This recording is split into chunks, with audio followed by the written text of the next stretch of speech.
नमस्कार तुमच्या सर्वांना. आज आहे रथसप्तमीचा दिवस. हा दिवस खूप शुभ मानला जातो आणि या शुभ दिवशी आमच्याकडे सत्यनारायणची कथा आहे. बरेच जणांचं जसं हळदी कुंकू वगैरे नाही झालं किंवा कुठला प्रॉब्लेम आला तर या दिवशी पण बरेच लेडीज करतात. आमची तयारी थोडीफार व्हायची आहे, जसं की माझी रांगोळी पेंटिंग आहे. तर पूर्ण झाडझूड पोछा पण झाला आहे. तर आता मी रांगोळी काढायला बसते, कारण महाराज पण येऊन जाणार आहेत. कथा म्हटले की 1 घंट्यात होऊन जातं, पण तयारी म्हटलं की 2-3 दिवस आधीपासून आपल्याला तयारी करावंच लागते. मी रांगोळी काढायला आता सुरुवात केली आहे. मला 2 तास तरी नक्कीच लागणार आहे. मी थोडंफार आखून घेतलंय. आता रंग भरायचे, थोडीफार डिझाईन वगैरे पण काढायचे. तुम्ही प्लीज मला कमेंटमध्ये सांगाल की माझी डिझायनरी रांगोळी कशी झाली. तर रथसप्तमी हा बरेच लोकांना नाही माहिती. रथसप्तमी म्हणजे नारायण रथामध्ये बसून विराजमान होतात.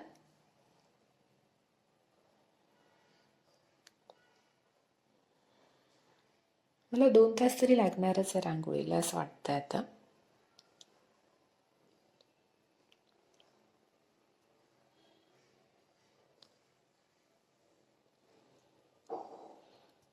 थोडं रांगोळी काढायला मला उशीर होऊन गेला.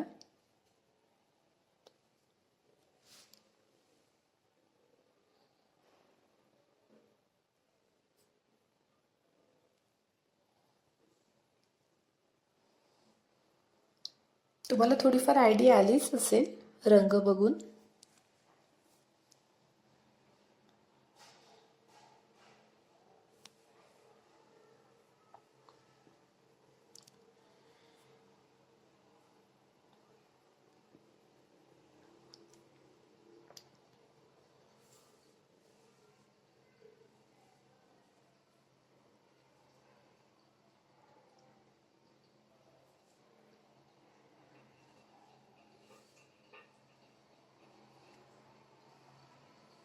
वेळ खूप लवकर निघून जातो आणि रांगोळी माझी व्हायचीच आहे आणखी.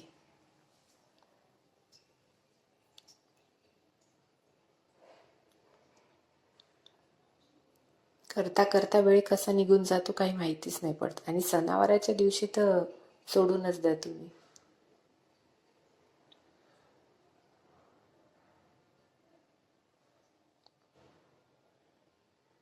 माझा फक्त रंग भरून चाललाय, बाकी आणखी भरपूर पेंडिंग आहे. 1-1.5 तास तर कसाच नाही आता.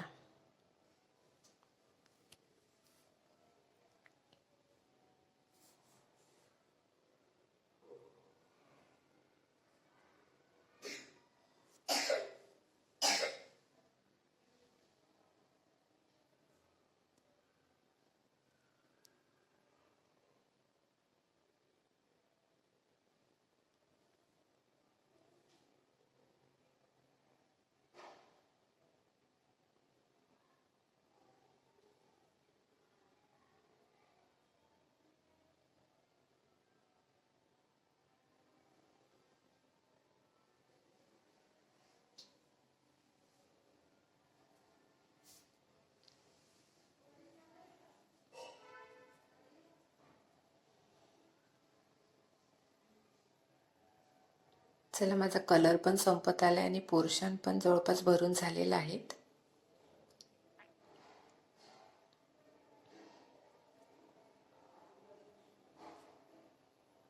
त्यानंतर भरपूर आहे, जसं की डिझाईन काढणं आहे, फिनिशिंग आहे, आउटलाईन आहे.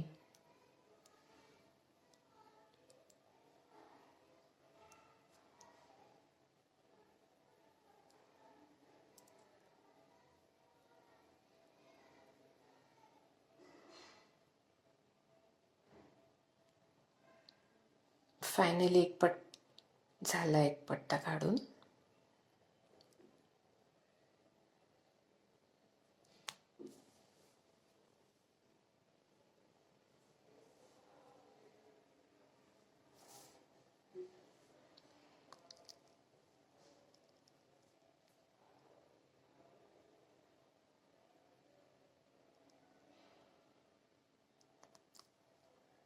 झालंय डन. आता दुसरं फिनिशिंग.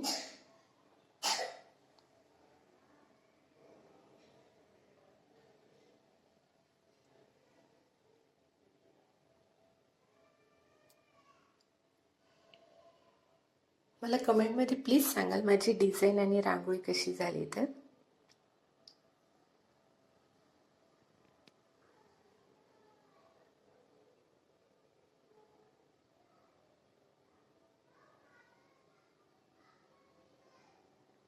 आता तुम्हाला लक्षात आलंच असेल मी रांगोळीमध्ये नेमकं काय काढलंय.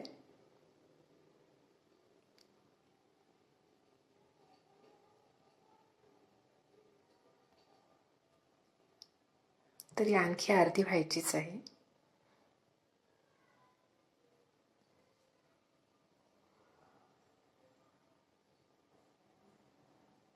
फायनली माझी पूर्ण कंप्लीट झाली आहे रांगोळी.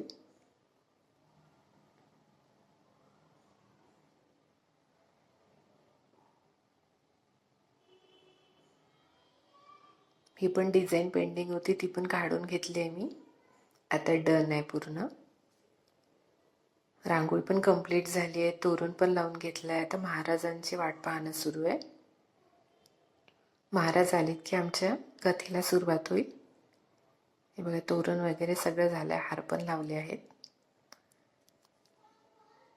Okay, bye bye.